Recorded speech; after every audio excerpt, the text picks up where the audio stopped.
Hello everyone, welcome back to my channel. তো তোমরা সবাই কেমন আছো? আই হোপ কি তোমরা সবাই অনেক ভালো আছো, সুস্থ আছো। তো দেখো সকাল সকাল কিন্তু আমি একদম ব্লগটা শুরু করেছি। আর দেখো গরিবরাই কিন্তু জানে যে আসল খাবারের খাবারের আসল স্বাদটা কী। তো গরমের দিনে তোমরাই বলো যে যাদের যাদের পছন্দ, অনেকের আবার পছন্দ নয় এই খাবারটা দেখে নিশ্চয়ই তোমরা বুঝতে পারছো যে আমি কি খাচ্ছি। হ্যাঁ, ঠিকই ধরেছো, আমি পান্তা নিয়ে বসেছি একদম সকাল সকাল, মাছের লঙ্কা মাখা আর পান্তা। এই স্বাদটার যারা খায় তারাই একমাত্র বোঝে যে এর কী স্বাদ, তাও আবার এই গরমে। তো যাই হোক, খাওয়া দাওয়ার পরে তো দেখো এখানে বাবা আজকে বাড়িতে ছিল, আর আমাদের গাছে না অনেকগুলো পেঁপে পেকেছিল। তো অত তো খাওয়া যাবে না, দোকানে বিক্রি করতে দিয়ে আসে বাবা। তো দেখো এখানে পারছে, কিন্তু গরমের জন্য না কি জানি না পেঁপেগুলো না সেই আগের মতো আর সেই রকম নেই। বড় বড় হয় ঠিকই, এই দেখো এই পেঁপেটা কিন্তু অনেকটা বড়, একটা প্রায় 2 কিলোর কাছাকাছি। তো এই দেখো এই রকমভাবে পেকেছে, কিন্তু পেঁপেগুলো না অনেকটা যেন নরম হয়ে গেছে।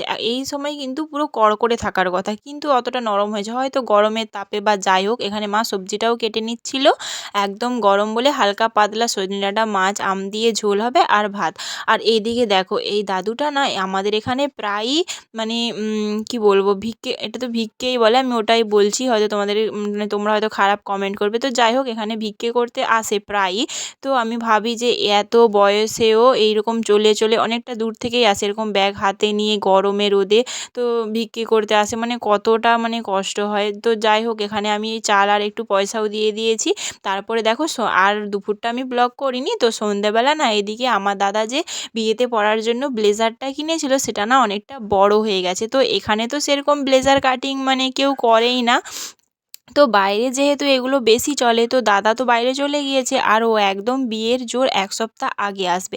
আর এখানে কেমন কাটাবে না কাটাবে, তাই জন্য আমি দাদাকে বললাম যেহেতু বাইরে এসব পরার চল আছে আর কাটিংও হয়, তো তারা ভালো ফিটিং করতে পারবে। তো সেই জন্য আমি বললাম যে আমার একটা দাদা বাইরে যাবে সেই একই জায়গায়, তো তার হাতে পাঠিয়ে দেবো। ওই জন্য না মাসি বাড়িতে গিয়ে, মাসিরই ছেলে যাবে, তো সেইখানে গিয়ে মা আর বাবা গিয়েছিল জিনিসটা দিতে আর কি।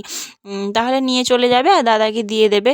তো এইদিকে ভাতগুলো আজুড়ে আমি ফ্রিজে রেখে দিয়েছি, আর আমিও সন্ধ্যেবেলা টিফিন করে আটাটা মেখে রেখেছিলাম। আর এদিকে মারা আসার সময় একটু ঘুগনি নিয়ে এসেছিলো রুটি খাওয়ার জন্য, আর আমি কিছুই রান্না করিনি তাই জন্য। আর ঘুগনিটা না একটু মাংসর জুস দেওয়ার ফলে এত সুন্দর খেতে আর সেন্ট লাগছিল, আমার না ভয়েস দিতে দিতেও জিভে জল আসছে। আর আমার না এরকম রাস্তার ঘুগনি খেতে দারুণ লাগে, দারুণ। আর এই যে দেখো একদম ফ্রেশ রুটি হয়েছে, কিন্তু আমি আটাটা মাখিয়ে ঢাকা দিয়ে রেখে দিয়েছিলাম, মা এসে রুটিটা করে নিয়েছে, তো তাড়াতাড়ি হয়ে গিয়েছে। তো এইদিকে দেখো বাবাকেও আমি খেতে দিয়ে দিয়েছি।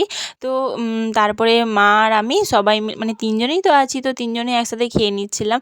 আর আমি কিন্তু সন্ধেবেলা মুড়ি খেয়ে নিয়েছি কিছু খাবো না বলে। তো তারপরে এই যে ঘুগনিটা দেখে না, ওই যে হয় না পেটুক মানুষদের যা হয়, তো এত লোভ লেগেছিল যে আমার পেট কিন্তু ভর্তিই ছিল। আমি প্রত্যেকদিন প্রায় সন্ধেবেলাই খেয়ে নিই, আরে কিন্তু খাই না, কিন্তু এতটা লোভ লেগেছিল আমি কিন্তু ঘুগনির সাথে আবার একটু মুড়ি মেখে খেয়ে নিচ্ছি। এই দেখো দারুণ টেস্টি লাগছিল, দারুণ। এর সাথে তো একটু পেঁয়াজ দিলে আরও ভালো লাগে, কিন্তু আমি আর অতবেলা দিইনি, আমি তো জানি খাবো না, আর বাবা মা রুটির সাথে খাবে, তাই জন্য আমি আর কুঁচোইনি।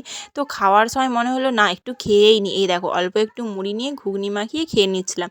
তো চলো আজকের মতো না ব্লগটা এই পর্যন্তই। টাটা সবাইকে, ভালো থেকো সুস্থ থেকো, আর আমার চ্যানেলটা অবশ্যই সাবস্ক্রাইব করে দিও।